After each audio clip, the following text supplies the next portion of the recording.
Au cœur de Rabat, capitale du royaume du Maroc, un lieu de passion et de ferveur s'élève. C'est le complexe sportif Prince Héritier Moulay El Hassan, baptisé ainsi en hommage au prince héritier. Ce stade urbain est devenu bien plus qu'une simple enceinte. Il est un symbole vivant de l'évolution du football dans la capitale marocaine. Longtemps siège des matchs et des entraînements du FAT Union Sport, le club emblématique de Rabat. Cet espace a été le théâtre de milliers de rencontres, de joies et de peines.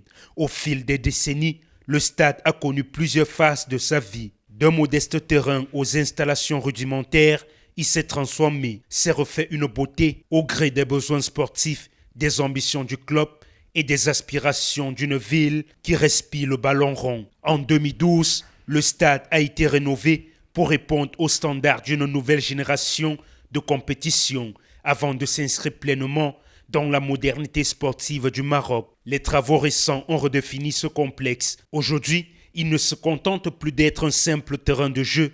Il est devenu un complexe sportif intégré, pensé pour la vie du club, pour ses équipes premières et de jeunes catégories, pour ses installations d'entraînement, pour ses salles spécialisées. La rénovation a permis d'installer un terrain en gazon moderne, des gradins confortables, des vestiaires fonctionnels, des espaces administratifs et même des zones couvertes pour d'autres disciplines sportives. Le complexe sportif Prince Héritier Moulay El Hassan s'étend aujourd'hui sur plusieurs hectares dans le quartier de Hennada, lui offrant une position stratégique dans le tissu urbain de Rabat.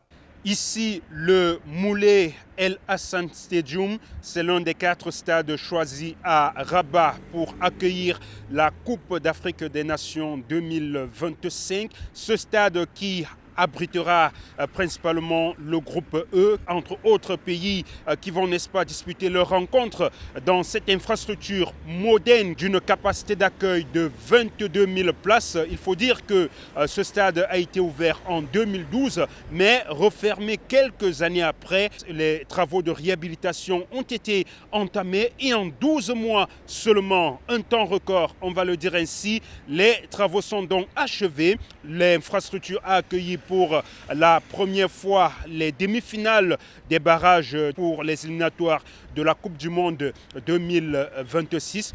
Le match Nigeria-Gabon précisément, et cette infrastructure qui est juste derrière nous abritera également l'une des 8e de finale qui se disputera dans le cadre de la Coupe d'Afrique des Nations 2025 qui se joue aujourd'hui au Maroc et dont on peut le dire très aisément. Juste derrière moi, vous pouvez observer les techniciens qui font, n'est-ce pas, les derniers réglages afin d'être prêts le jour J. Le premier match, ce sera précisément le 23 décembre prochain. Depuis le El Hassan Stadium à Rabat, pour Equinox Télévision, Éric Florent Ouattat, Hubert Michel Kameni, envoyés spéciaux.